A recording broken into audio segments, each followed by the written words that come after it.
Mi smo iz Dojne Neradimlje kod Uroševa. Opkoljeni smo sa sve strane od Učke i zato mora da bežemo od sve strane. Evo 2-3 noći napadaju nas. Cijelu noć ne okružili i ne pucali vrz nas. Morali smo da begamo. Smo ostavili stoku, smo ostavili robu, sve. Evo, pa točak, vuče se, spada levo, pada sve. I levo i sve pada. Ćemo po putu. De terugkeer van de ene betekent het vertrek van de andere. Het ziet er naar uit dat de ene etnische zuivering vervangen wordt door een andere. En daar lijkt de vredesmacht geen greep op te hebben. Došli sinoć od Umprofora, došli su i rekli u selo, kaže ne možemo za sada vi obezbedimo bezbednost, kaže idite. To je sve i od jutra smo krenuli. Oude rekeningen worden vereffend en tegelijk worden nieuwe wonden geslagen. De geschiedenis herhaalt zich hier steeds opnieuw, met steeds nieuw verdriet. Nisam smela da sedim unutra, dvojica su upala, hteli su da me zahvaljuju, ja sam učela da vrištim, da ovo, onda su se skupila straža, u to je došla pomoć i odbranila me, inače su hteli da me zahvaljuju, da me kinderpoet. Regio is hevig gevochten, meer dan een jaar lang. En daar zijn de sporen overal van terug te vinden. De Serviërs hebben zich teruggetrokken. NAVO-troepen zijn hier nog niet te bespeuren. Bij een controlepost blijkt dat we nu het UCK-gebied binnenrijden.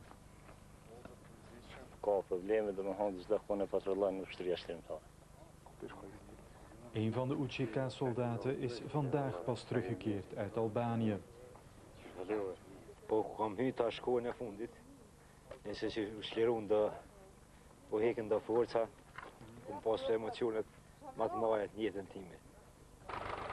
Een eindje verderop, Kosovaarse vluchtelingen keren terug uit de bergen. Het is nu veilig voor hen.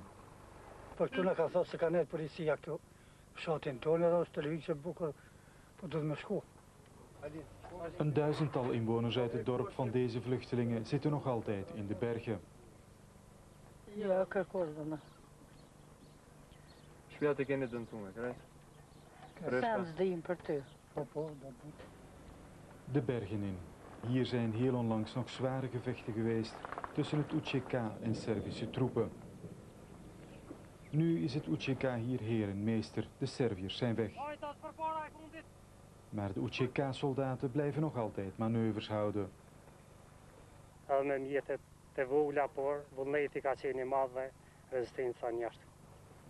Het UCK moet volgens het vredesplan voor Kosovo de wapens neerleggen. Op dit ogenblik is daar nog geen sprake van.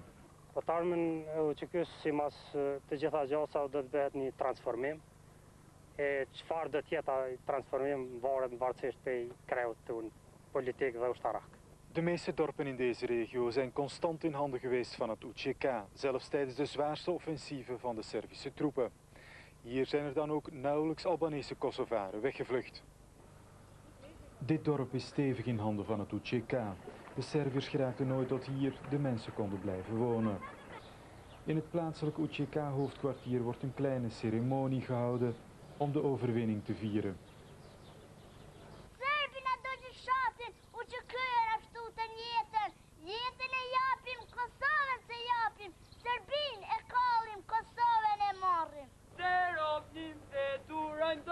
Het zal moeilijk zijn een duurzame oplossing te vinden voor het conflict in Kosovo, zonder rekening te houden met de invloed en de populariteit van het UCK.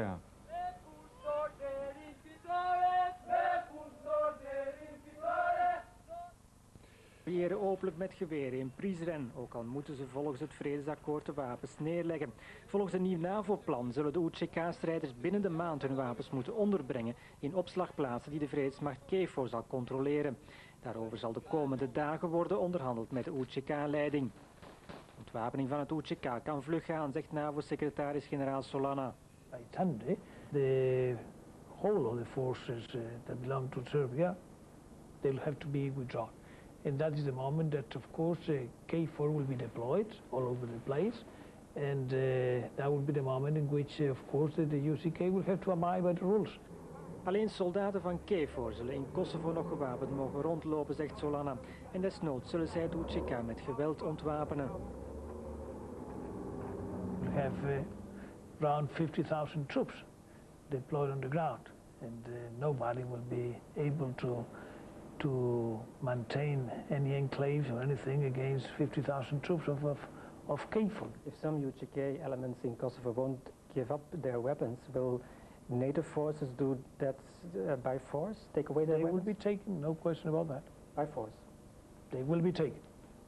Intussen blijven de Serviërs wegtrekken uit Kosovo. Solana probeert hen gerust te stellen. But there's no reason why they should leave.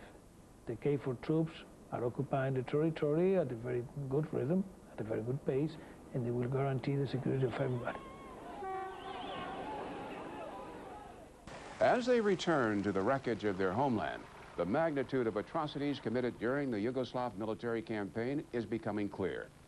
A senior British government official says it appears 10,000 ethnic Albanians were killed in at least 100 separate massacres. The final numbers, they warn, could be much greater. CNN's Christian Amanpour traveled to one village where the killings occurred in southwestern Kosovo, near the city of Prizren. We warn you, some of the pictures are very disturbing. Cattle roam where the tanks once rumbled. The sound of peace drowns out the din of war, but the stench of death lingers over the countryside.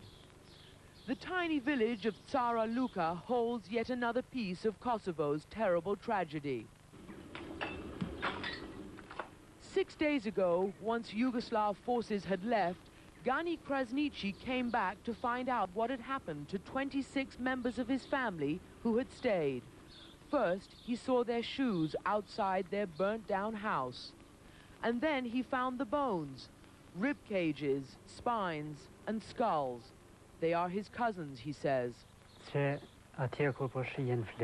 There you see her hair, he says. I recognize Shahida's hair and the color of her coat. I recognize Ramzia by her teeth. And these shoes belong to his baby nephew. The dead range in age from 2 to 70. Men are supposed to be strong, says Gani, but when I saw this, I wanted to die. He doesn't know why his family had to die. Bullet holes riddle the wall, and then the place was torched. It fits a pattern quickly being uncovered all around Kosovo. He started collecting some of the bones that hungry dogs had scattered around the yard. He wants to bury his dead before bringing the rest of the family back, but he can't yet.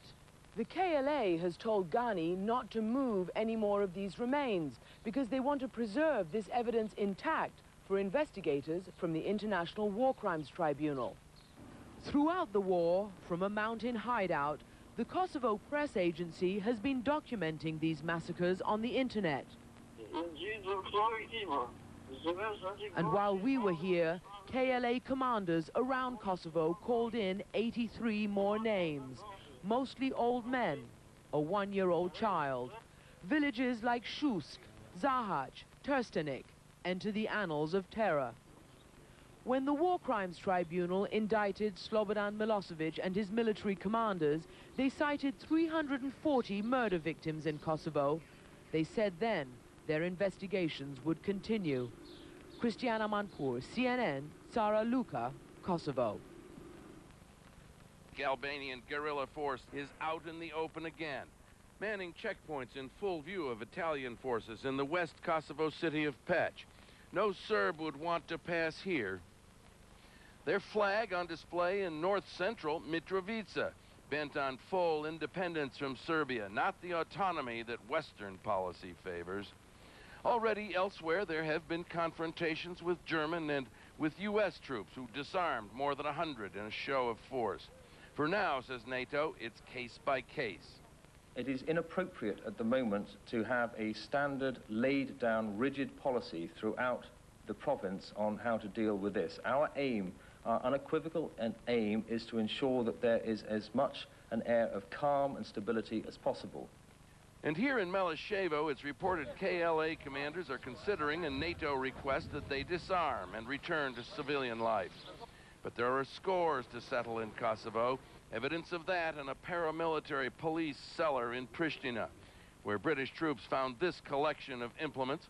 where ethnic Albanian witnesses said hundreds had been held in a space the size of a tennis court. And NATO drew a conclusion. And it would appear that certainly interrogation has taken place here, and from the stories we've had from the local people, we believe that torture has also taken place here. Investigators from the International War Crimes Tribunal were less interested in the instruments than the paper trail. In addition to that sort of very valuable forensic and physical evidence that we need to make our cases, we also need to establish the chain of command responsibility for the orders that were given that resulted in the war crimes. NATO says it's spreading its influence even faster than expected. But even with uniformed Yugoslav forces gone, the road to real control will be full of bumps. Richard Blystone, CNN Kosovo. Fearing acts of vengeance, 50,000 Serb civilians have fled Kosovo. NATO has been urging the Serbs to stay, but that effort was complicated Thursday by news that an ancient Serb Orthodox monastery in Srebrenica was ransacked and its residents terrorized by members of the Kosovo Liberation Army. More now from CNN's Jim Clancy. The historic Devic Monastery is nestled in a rural area, vacated by Yugoslav forces and taken over by the KLA earlier in the week. The priests and nuns said armed KLA troops entered the monastery Sunday evening, smashing glass and carving the initials UCK, Albanian for KLA, in a painting hung in the chapel. Some of the 15th century murals that lined the walls of the chapel were also defaced permanently. They said the gunmen also smashed the stone covering on the tomb of Saint Iohannikios of Devic in a fruitless search for gold. During their ordeal, which lasted from Sunday night until Wednesday morning, one 24-year-old nun was separated out from the others and taken to a room inside the convent. French peacekeepers said they were told the nun was forced to take off her clothes and was severely traumatized. They said she may have been physically assaulted. The Mother Superior at the monastery declined to disclose any details of the young woman's ordeal or to speak on camera. She said the KLA had warned her of reprisal if she related any of the events to CNN. French peacekeepers have now mounted a round-the-clock security presence at the monastery.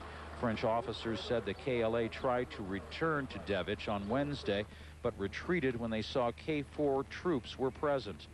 The Mother Superior said one of the techniques used to terrorize the nuns during their 2.5-day ordeal was to take them into the courtyard and fire AK-47 assault rifles next to their heads.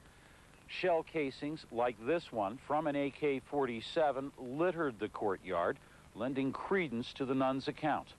The desecration of religious sites is hardly new to the Balkans conflict. Many mosques were destroyed or damaged by Yugoslav troops here. French peacekeepers see this incident as particularly troubling, though. On one hand, Orthodox monasteries like this one are powerful symbols of the historic presence of Serbs in the region. If the clergy is forced to abandon them, it could increase the pace and scope of Serb civilians fleeing Kosovo.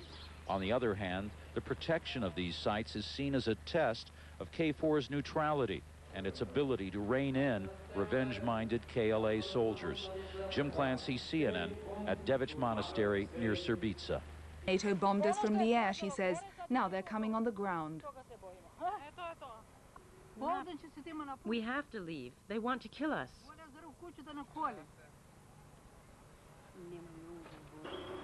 Resentful Serbs watch NATO troops entering the region. The operation is in full swing because NATO doesn't want a vacuum to form. The Albanians celebrate the arrival of NATO troops as a victory over the Serbs and taunt them with it. The Serbs, for their part, would like to take revenge on the NATO soldiers for the bombing. Both represent a threat to the safety that is essential if the refugees are to return swiftly. Ils sont armés, mais ce sont officiellement les seuls à Pristina. Les combattants de l'UÇK gardent leur quartier général. Pour entrer, il faut montrer patte blanche, accréditation KFOR obligatoire. À l'intérieur, le discours se veut consensuel. UÇK et les forces de l'OTAN, de NATO, sont des forces alliées. Il y a un processus de normalisation de la vie nous ne voudrions pas endommager cette procès.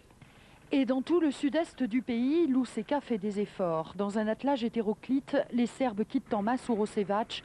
À 100 mètres de là, les combattants kosovars restent stoïques. La mine se veut patibulaire, mais ils respectent les consignes de l'OTAN. Pas d'armes, pas d'interview.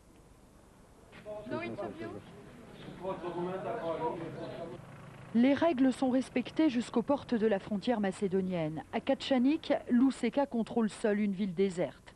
Son premier travail, répertorier le retour des réfugiés, mais l'armée de libération a tout de suite occupé le siège de la police serbe, le signe qu'elle aspire à d'autres fonctions.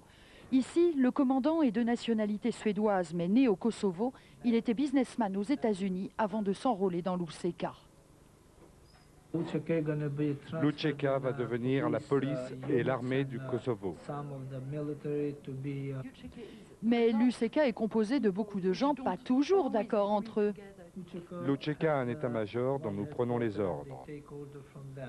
Voilà pour la langue de bois, mais chacun sait ici que l'UÇK est loin d'être une et indivisible. Faction dure, faction modérée, elles taisent pour le moment leurs divergences, tant ces jours de libération sont grisants. Mais dans l'avenir, ce sera certainement une autre histoire. L'armée italienne a mobilisé ses chars d'assaut pour barrer l'accès au monastère de Dekani. Le but de la manœuvre est de protéger ce trésor du patrimoine du XIVe siècle. Il ne risquait pourtant pas d'être attaqué par les Albanais du bourg. Ils savent ce qu'ils lui doivent. Dekani a été dévasté par les paramilitaires serbes il y a 5 jours seulement. Les soldats italiens de la Qershor étaient déjà là, mais ils n'ont pas levé le petit doigt. Les soudars serbes ont pillé, brûlé et commencé à massacrer méthodiquement les derniers Albanais du bourg. C'est alors qu'un miracle s'est produit pour ces survivants. Un policier serbe écœuré est monté au monastère pour prévenir le père Chava. Les paramilitaires pensaient nous tuer tous. Mais le prêtre est venu nous chercher en voiture et il nous a emmenés au monastère. Comme cette famille, 150 Albanais trouvèrent refuge au monastère grâce au père Chava. Il ne les a jamais abandonnés. Pendant les 3 mois de la guerre, il était venu très souvent pour nous demander si nous avions des problèmes. Combien de fois en cas de problème nous l'avons prévenu. Chaque fois, il est venu voir le chef de la police serbe pour lui dire de nous laisser en paix. Nous étions entre ses mains. Ce prêtre est l'homme qui a sauvé nos âmes. The thunder, the field where the Mayor massacre happened feels not just eerie, but evil. Valbona came to look for her relatives. She went away nauseated and wondering how the Serb men who killed them could have become so depraved. I can't believe that the human can do this. What have they done here? Decomposing bodies lie where they fell. War crimes investigators have established that at least 100 Kosovo Albanian men were shot by Serb police and paramilitaries in this field on April the 27th. Investigators suspect that under piles of manure, many more bodies are hidden. Bullet cases lie on the surface. Sabadin Becai demonstrated how the Serbs made his son and 6 brothers kneel down with dozens of other men of fighting age. It was the last time he saw them. His friend Zanun Jamali was looking for 9 men from his family. They'd all been on the same refugee convoy that the Serbs had stopped. Old men like Subadin, the women and the children traveled on to Albania. No. There they testified in overwhelming, convincing detail about what Serb police had done. The dead men's possessions litter the field. This woman recognized a cigarette box belonging to one of her neighbors. When the women and the old men, whose husbands and sons and brothers had been killed here, arrived in Albania, of course they were paralyzed with grief, but they also had a distant look, as if what happened in this field was too much for a single person fully to understand. Coming here, where the air smells of rotting flesh, where there's a severed leg in the grass, where bodies lie under the trees, you begin to understand that a bit. The survivors say that when they drove into Maya, the road was lined with hundreds of masked and uniformed Serbs. A few minutes down the road, more murders were committed. On the same day, April the 27th, witnesses said 5 people were taunted in this garden. At some point, the Serbs had been practicing their marksmanship. The 5 were shot. Fragments of their burnt bodies are all that's left.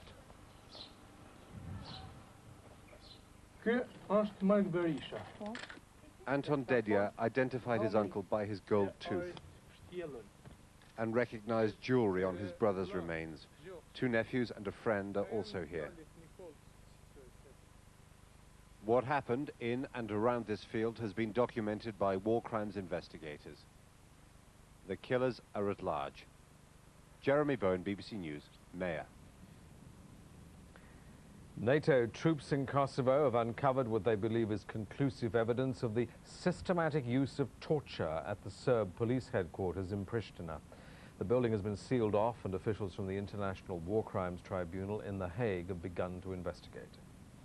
Once it was part of a school, but the Serbian paramilitary police turned this rather drab building into something far more menacing. We were shown into the basement, where rooms had become more like medieval dungeons and torture chambers.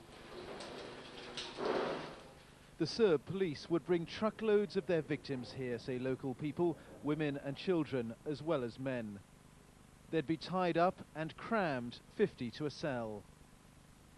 Then, it is said, they were tortured and beaten with a bewildering array of instruments. Knives, baseball bats, machetes. There was a box of knuckle dusters too. And, more savage still, a chainsaw.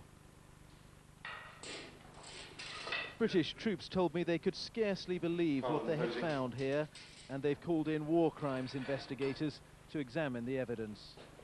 Well, I've been in the army a long time, and I've been on a lot of different operations and seen some unpleasant things, but I must admit the overall atmosphere of this place is very, very sinister, and it's clear from what you see here that you've got the instruments of a regime of oppression well established.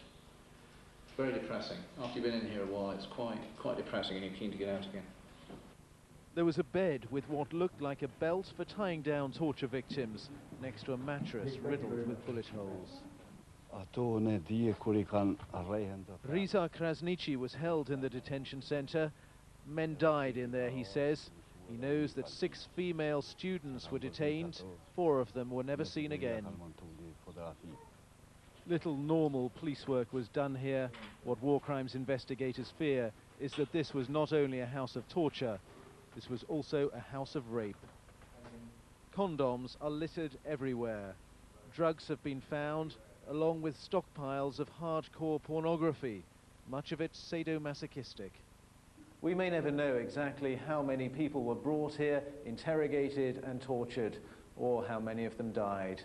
But what is clear is that this detention centre provides proof, if more proof were needed, of the brutality of the Serbian regime in Kosovo. Piles of uniforms have been abandoned. It seems the policemen here may have hastily changed into civilian clothes to escape attention as the war ended. As for their victims, it may take us months, even years, to discover what fate has befallen them. I don't know, it's very evocative, isn't it, when you see it? It's reminiscent almost of the Holocaust. Investigators believe that Serbian police here took precautions to burn their most sensitive records. These are now no more than a pile of ashes, as if their victims did not exist. Ben Brown, BBC News, Pristina. The talks between the US and Russian delegations in Helsinki continued throughout the day and into the night. Both sides appeared cautiously optimistic. So we are making good progress. And contrary to reports that have been announced, there has been no breakup of our negotiations. They're serious, they're businesslike, and we're making good progress. Marshal Sergeyev, are you making good progress? Вы понимаете, что очень сложные переговоры, потому что these are very complicated negotiations. сложное дело не может решаться методом легких переговоров. Complex business cannot be achieved through very easy means. Мы сейчас появилась надежда, что мы Earlier, Russia said there'd been some agreements on some issues, including the use of Kosovo's Pristina airport. And there are signs of cooperation. On Friday, British troops will help protect the arrival of 3 Russian transport planes at the airport. But the sticking point between Russia and NATO remains the issue of a sector under Russian command in Kosovo.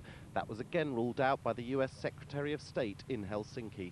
We are in the midst of discussing all this. We have made quite clear that there would not be a separate Russian sector, and we are working on ways to integrate the Russians into the whole process. But we're in the middle of it, and I'm not going to comment anymore. But it's an issue that's being insisted on in Moscow. No. Один вопрос. But one question, I would say the most important, is sectors. They don't want to give Russia a sector, so I told them. Tell them you'd spoken to the president, and the president categorically is not in agreement. Они давать не хотят. It looks increasingly as though the stalemate over Kosovo will dominate US-Russian talks at the G8 summit in Cologne this weekend. President Clinton is already there, and he'll meet President Yeltsin on Sunday. Tom Butler, BBC News. The Russians have come here, they say, as part of KFOR. We both come under the same United Nations Security Council resolution, and we are keen that all nations contribute to the large task we had ahead of us to bring back some semblance of order and normality to Kosovo. And the sooner we can get on with that, the better for all involved. As far as the business of humanitarian aid is concerned, yes, I guess the airport would be useful. However, there is a large amount of aid already flowing into the country up the main supply routes, and here in Pristina we have a most impressive build-up of UN and other aid convoys. Now, the massacres, reports are daily coming in of massacres allegedly by Serbs against Albanians, and a British government minister today was talking about the possibility of 10,000 dead in 100 massacres across Kosovo. Does the scale of what your troops are finding surprise you? Not entirely. We've known from reports coming out of the province for the last few months that some terrible things have gone on here, and we've been prepared for that. I think as people now get back into the country, as some of the refugees come out of the hills and return